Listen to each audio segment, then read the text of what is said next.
Where are you going? This is Dennis from Planet Mosh, bit dishevelled with a head banging his hair and neck, all down to this guy. There you go. Mr. Steve Zodiac, who from Vardis, headlining the main stage in Grimm Up North. Grimm Up North, mate. Yeah, it's never Grimm Up North when it's not when you're playing though. When rock and roll happens, mate, it can't be grim, can it? It's a bit bloody cold outside, like.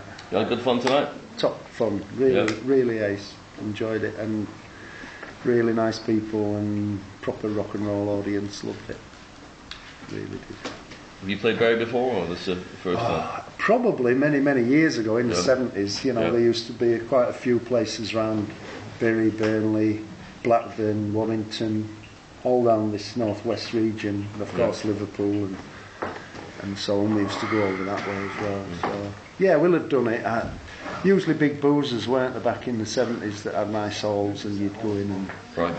There used to be a little circuit around here, all the way up to Carlisle, Blackpool. We used to do it in Albrecht Castle, that's not far. Preston, there's a few I remember. Just trying to think. Billy. The Tash in Blackpool still open, the Preston Hall, that's still going. Yeah. Twisted Wheel in Carlisle, remember that. A few others. It's a great. It used to be a great little scene. I don't really know what the scene is now, obviously, but around this region, and of course the northeast as well, have a circuit. They used to have a circuit of working men's clubs, didn't they? That used to have a lot of rock and roll. You know, bands like Geordie and all them used to play. Brian Johnson. And Son of a Bitch, I remember them. And of course they became Saxon. That's right. And we used to follow them around. They'd play these clubs, and it were good times because you could play original music, throw in the odd cover, just, you know, if you felt the audience were paying for something to recognise, and then that's how you crafted the original. That's how 100 Miles an Hour got crafted, really, in the working men's clubs. Yeah. Those, you know, Out of the Way and all them tracks, they were all started. You know, we do a bit of that, and then a bit of ZZ Top or Chloe type stuff, and then original stuff. I can never think of the band, you know, of their first album being a live album, you know, let alone a warts and all live album. So they just sort of think it was a big risk at the time. Or no, I never thought about it. No, I don't think I even thought for a minute that nobody'd ever done it before. To me, I didn't. It just was an obvious thing to do because we played for a couple of years the circuit, and we'd got tight as a band live, and we thought, we never were happy in studio. It was always difficult to capture what we were like live in the studio. Yeah. In them days, we were very green. So, you know, we're being recorded over there, my sister and mister. It's all right. I'm just saying, if you want to, whatever you say, I'm just saying it because whatever you say it might go on Tinternet. So don't slag anybody off. we haven't mentioned that bloody Joe Clancy. What's that? Be careful. Don't. I just thought I'd warn you. Thank you. You know that. Making things up again. So we haven't mentioned new bass players yet, new auditions now. Hey, he's there. He's a top pro in here. He's got it. I mean, and it's just nice that chemistry with Ollie. He's got it. You know, he gets the rock and roll essence of the band. Yeah. You know, and that's what it is. I mean, Lemmy always said, you know, it's rock and roll, and it is. I mean, okay, it's heavy metal rock and roll, but there is, there's different types of metal and rock, and Vardis fit into the rock and roll category. Yeah, like I say, you lumped him with that, new album category back in the day. It's got its good thing, it's got its bad thing. I don't see it as a bad thing. I'm proud of it, really. I think there was a movement post-punk, and there was a movement post-punk, and what was the movement?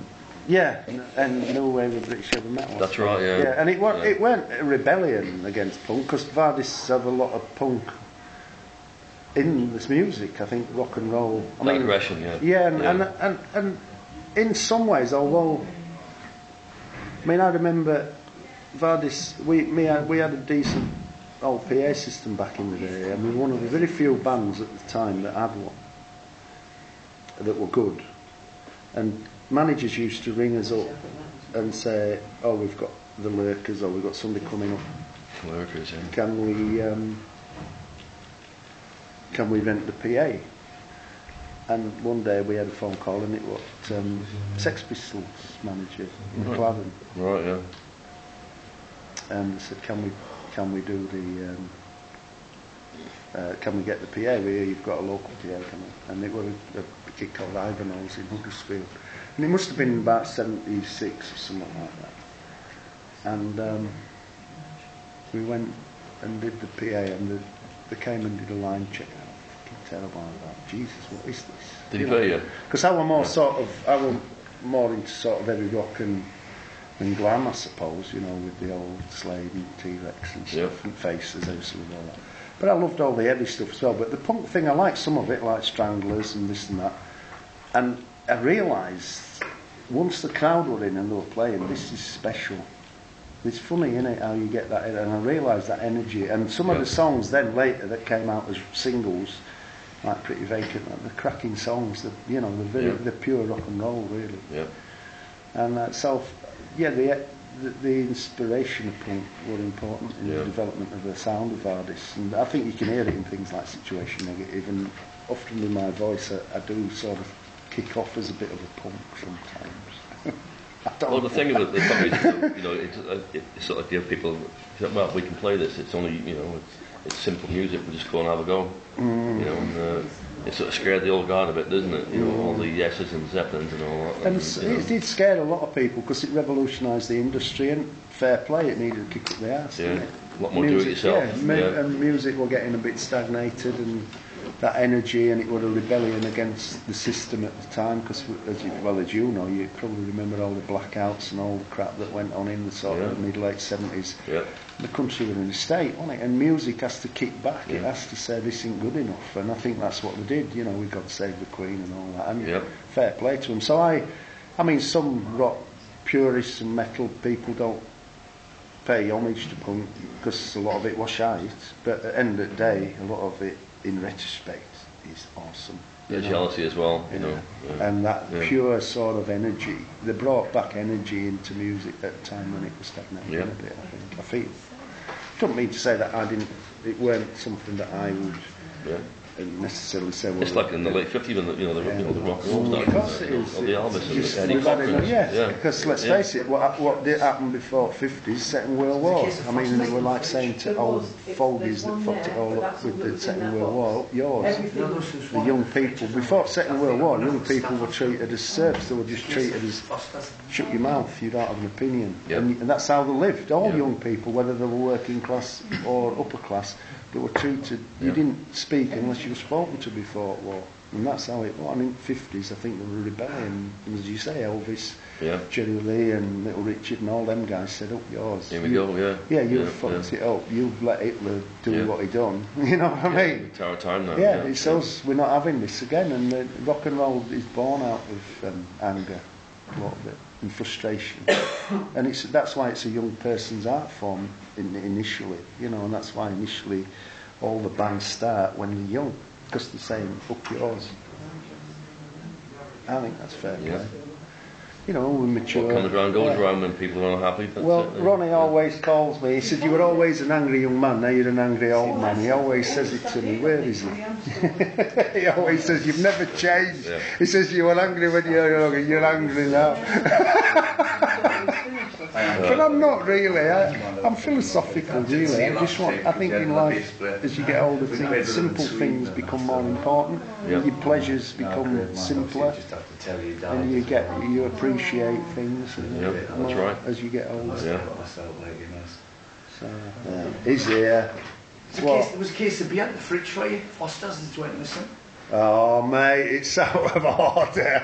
I'm only kidding. You've got two Jamesons. You've pacified me, I'll let you off. That was great, mate. You enjoy it? That was really, really good. We'll just get Kev on the camera. We're going to thank Kevin. Yes.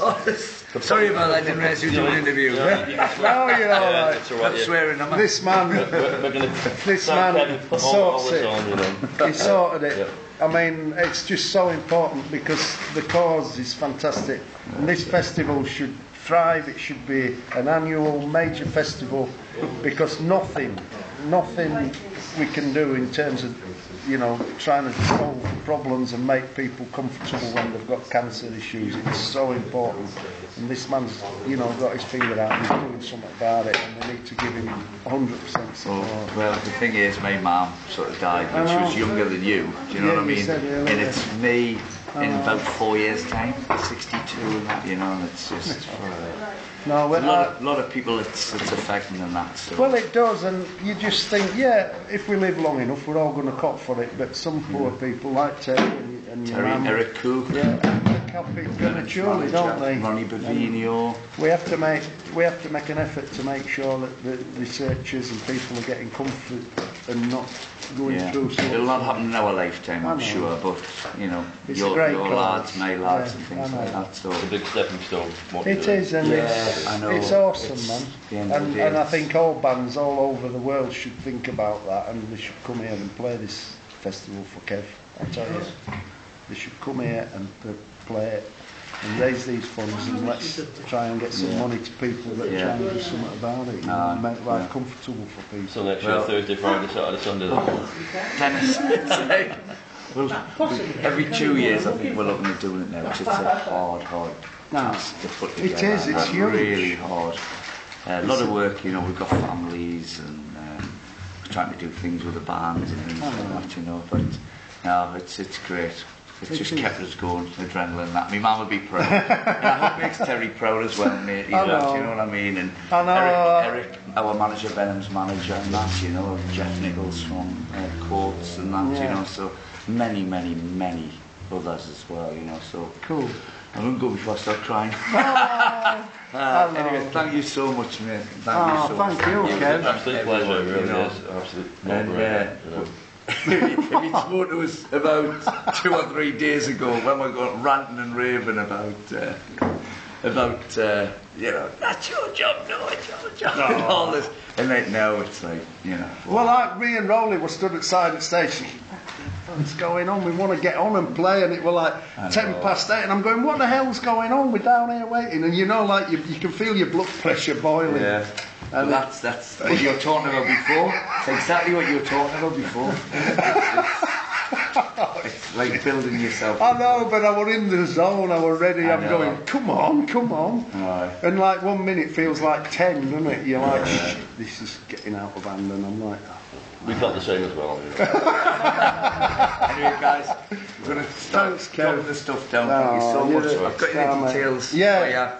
Let's make it happen. Let's find out where this beer is as well. Yeah, I'll see you whenever.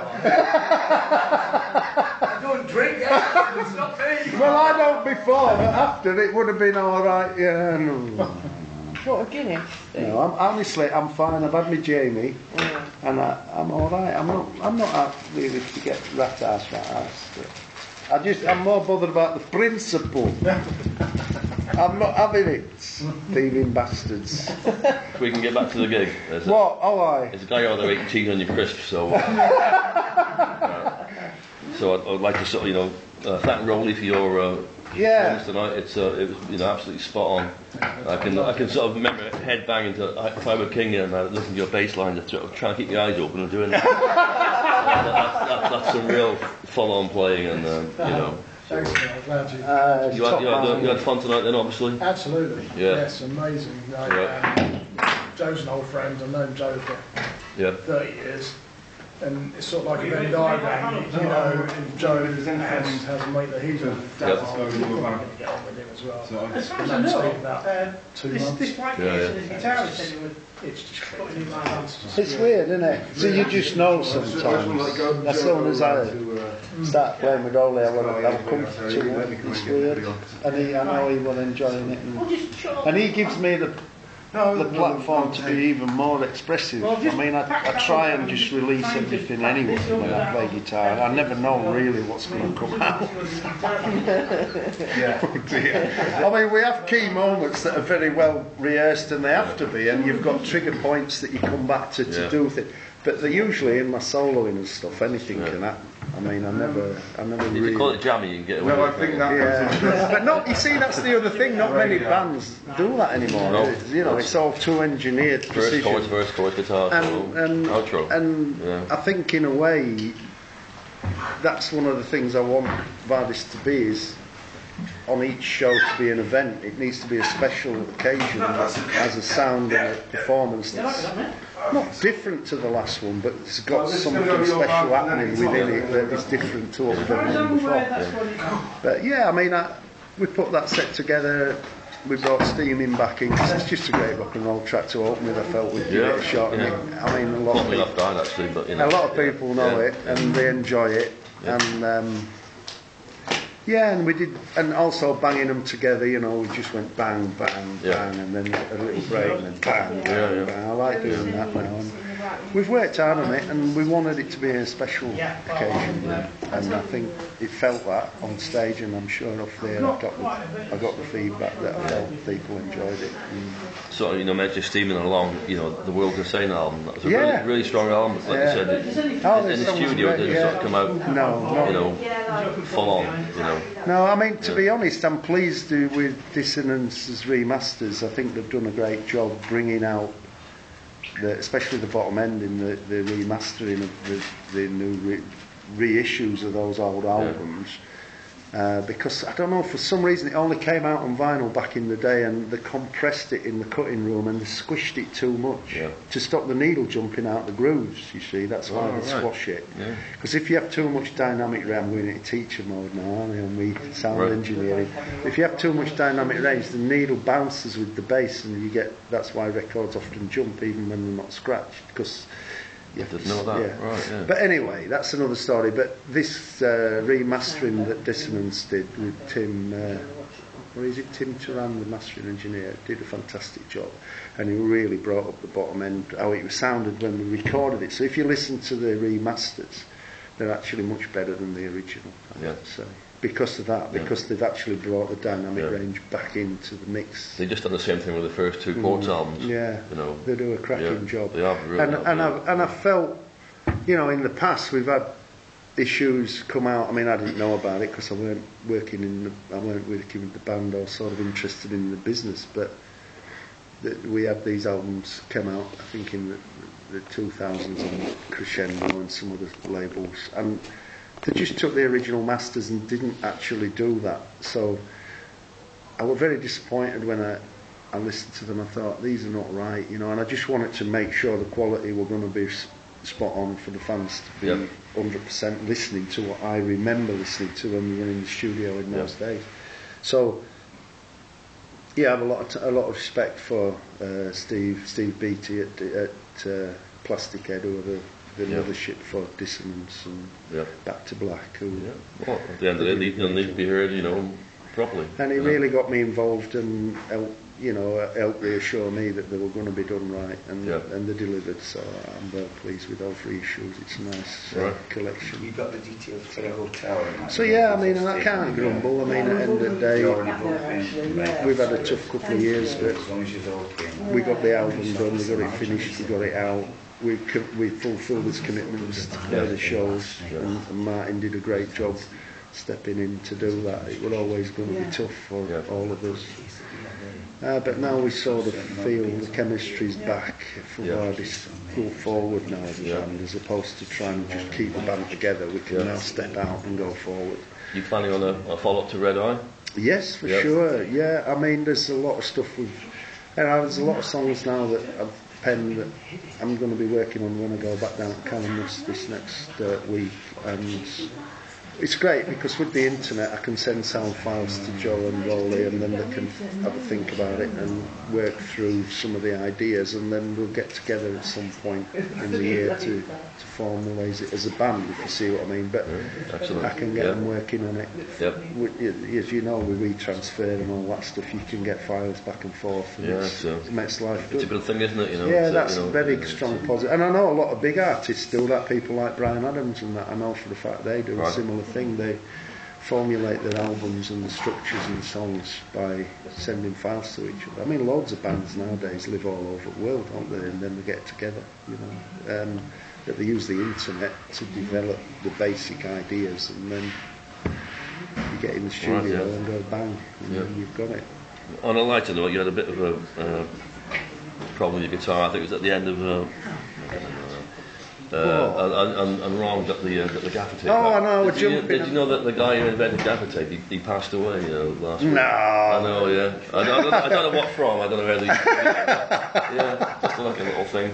What was it invented for though? Is it carpet tape? I'm not really sure. It could have been like a kidnapping. I'm not really sure. I don't think somebody said, "Oh, rock and roll music. They're going to need this tape in music business." I think somebody must have thought that carpet needs taping down and invented it for that. Or something. Or if your mother-in-law. You never know. How do you put up with it? I'm an angel, really. I just want to make you lot. I just, go into bad habits. There it is. Is it? Right. You've got all. Yeah. And, trying to see if Uncle Ron. That's the main guy. Uncle Ron is the main man. What's this? He sorts that. That's my recorder that I was going to record the show with. In there? Yeah. Oh. The guitar and that flight case is in the van.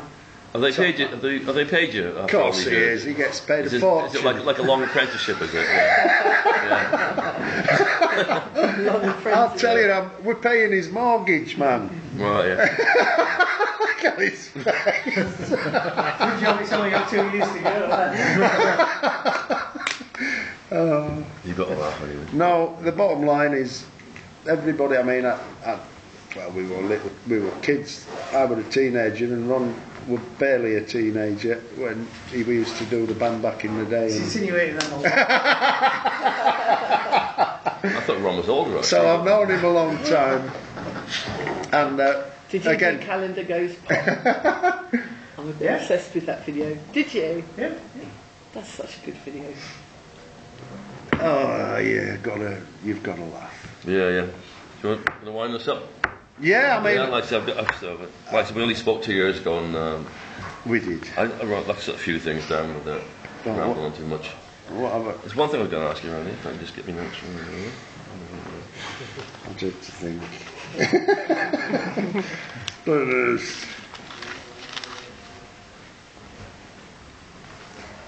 how do you put up with him?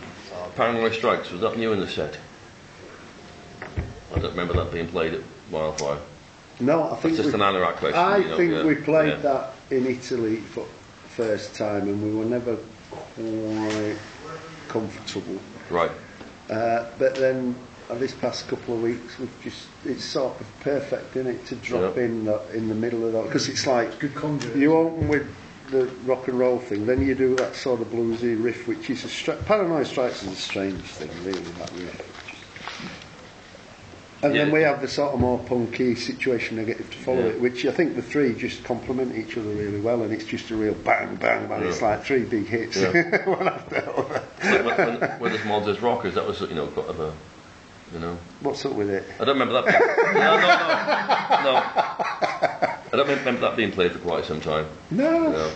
I don't know. It's a good boogie tune, isn't it? And there's it really bangs out that. A good message too, as well. I love that, and it's all about the dynamics in it in the set, because you got, like, as I said, the Vardis music is a huge range in diverse rock and roll. It covers everything from punky stuff to hard hitting heavy rock to good time rock and roll to bluesy or whatever you want to call it, and it's so. We have to think about the dynamic of each section for it to feel like. I mean, there was one point when I'm singing away and I could feel myself going, God, I've got to get this next verse out, and I'm like, and I thought I've overstretched it here, because it works in rehearsal. Of course, you're not in top gear, are you? You're sort of going for it, but you're not really. As soon as you get the adrenaline with the crowd and you're enjoying it with the crowd, you pushing that out even higher adrenaline. Jesus, I've overstretched myself. And again, in rehearsal, you got no stage lights. I know. Bring me down, aren't you? But no, tonight, it just goes to show, for any youngsters listening, practice, you see. You've got to work, there's a lot of work goes into it. It is, a lot of it is spontaneous on there when we're playing the solo bits and stuff.